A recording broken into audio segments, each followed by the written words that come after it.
тирамоҳи имсол барои размкоронии тоҷик дар UFC мавсими муҳорибаҳои пуршиддат аст.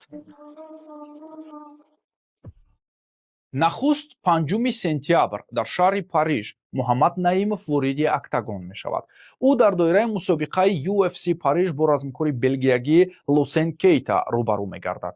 Наимов то имрӯз 13 пирӯзӣ ва 4 бохт дар корномаи касбӣ дорад, дар ҳоле ки рақибаш 16 пирӯзӣ ва 2 бохт сабт кардааст. Дар баробари ин барои як размкори дигари тоҷик низ муҳорибаи муҳим дар пеш аст. 24 октябр дар Абу-Даби Нурулло Алиев дар силсила мусобиқоти UFC 333 муқобили набардкори амрикоӣ Грант Доусон нерӯсанҷӣ мекунад. Алиев то ҳол шикастнопазир аст. Дар корномаи худ 12 пирӯзӣ дорад. Доусон бошад омори 24 пирӯзӣ, 3 бохт ва 1 мусовӣ дорад. ёдовар мешавем ки охирон рақобати Нурулло Алиев дар UFC моҳи гузашта муқобили Майк Дэвис аз Амрико буд, ки бо қарори яковозаи доварон зафар ёфта буд. ҳоло акнун набарди ӯ муқобили размкор аз 15-гонаи вазни сабуки UFC роҳандозӣ шудааст. шумо рақобатҳои размкоронамонро дар UFC чӣ гуна пешбинӣ мекунед?